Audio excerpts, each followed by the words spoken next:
विश्वविख्यात साहित्यकार टॉल्स्टॉय अपनी कहानी 3 प्रश्न में लिखते हैं। नमस्कार, मैं हूँ डॉक्टर ध्रुविका तलाविया। इस कहानी को अंत तक जरूर सुनिएगा और ऐसी नई कहानियाँ सुनने के लिए इस लेट्स राइट चैनल को सब्सक्राइब जरूर कीजिएगा। एक राजा के मन में 3 प्रश्न अक्सर उठा करते थे, जिनके उत्तर पाने के लिए वह अत्यंत अधीर था। इसलिए उसने अपने राज्य मंत्री से परामर्श किया और अपने सभासदों की एक बैठक बुलाई। राजा ने उस सभा में जो अपने 3 प्रश्न सबके सम्मुख रखे और वे थे। पहला प्रश्न, सबसे महत्वपूर्ण कार्य क्या होता है? दूसरा प्रश्न, परामर्श के लिए सबसे महत्वपूर्ण व्यक्ति कौन होता है? और तीसरा प्रश्न, किसी भी निश्चित कार्य को करने का महत्वपूर्ण समय कौन सा होता है? कोई भी राजा के प्रश्नों का संतोषजनक उत्तर न दे पाया, लेकिन उस सभा में राजा को एक ऐसे सन्यासी के बारे में पता चला जो सुदूर जंगल में एक कुटिया में रहते थे और सबकी जिज्ञासा का समाधान करने में समर्थ थे।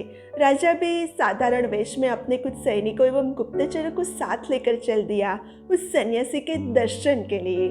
दिल में एक ही आस थी कि अब उसे अपने प्रश्नों के उत्तर अवश्य ही मिल जाएंगे।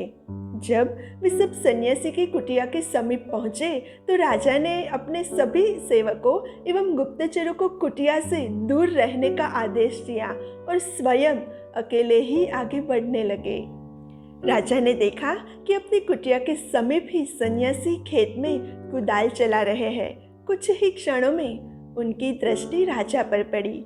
कुदाल चलाते चलाते ही उन्होंने राजा से उसके आने का कारण पूछा और राजा ने भी बड़े आदर से अपने वही 3 प्रश्न सन्यासी को निवेदित कर दिए। राजा अपने प्रश्नों के उत्तर की प्रतीक्षा करने लगे, लेकिन यह क्या, साधु ने तो उत्तर देने की बजाय राजा को उसकी कुदाल लेने का संकेत कर डाला और राजा भी कुदाल लेकर खेत जोतने लगे। आखिरकार राजा को अपने प्रश्नों के उत्तर भी तो चाहिए थे। राजा के खेत जोतते जोतते संध्या हो गई। इतने में ही एक घायल व्यक्ति जो खून से लथपथ था और जिसके पेट से खून की धार बह रही थी, उस सन्यासी की शरण लेने आया। अब सन्यासी एवं राजा दोनों ने मिलकर उस घायल की मरहम पट्टी की।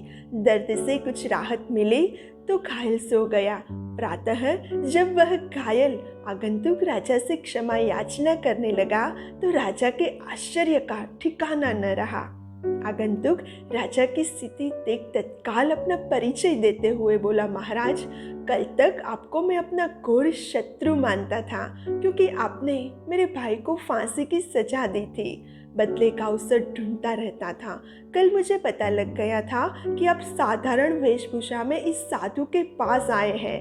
आपको मारने के उद्देश्य से मैं यहाँ आया था और एक झाड़ी के पीछे छिपकर बैठा था, लेकिन आपके गुप्तचर मुझे पहचान गए और घातक हथियारों से मुझे चोट पहुंचाई। लेकिन आपने अपना शत्रु होने के बावजूद भी मेरे प्राणों की रक्षा की।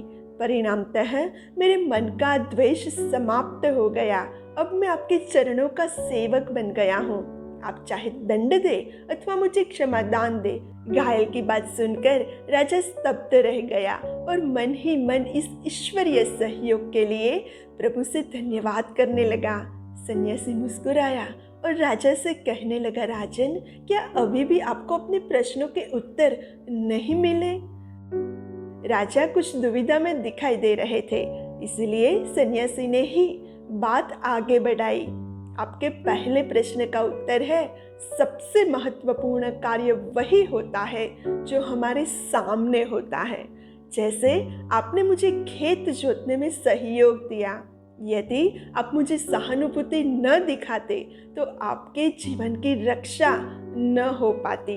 आपका दूसरा प्रश्न था कि परामर्श के लिए कौन महत्वपूर्ण है, जिसका उत्तर आपको स्वयं ही मिल चुका है कि जो व्यक्ति हमारे पास उपस्थित होता है उसी से परामर्श मायने रखते हैं। जैसे उस घायल व्यक्ति को सहायता की आवश्यकता थी, जिसके प्राण आपने बचाए, इस तरह आपका शत्रु भी आपका मित्र बन गया। और तीसरे प्रश्न का उत्तर यही है, किसी भी निश्चित कार्य को करने का महत्वपूर्ण समय होता है अभी। मित्रों, महान रूसी साहित्यकार टॉल्स्टॉय की यह कहानी हमें सावधान करती है कि वर्तमान के महत्व को कभी भी नहीं भूलना चाहिए। भविष्य की चिंता में यदि वर्तमान बिगड़ गया तो हम हाथ ही मलते रह जाएंगे। प्रस्तुत कार्य को मनोयोग से करना अथवा समय का सदुपयोग ही न केवल उज्जवल भविष्य की संभावनाओं की नींव होता है, अपितु यही सर्वांगीण प्रगति का मूल मंत्र भी है।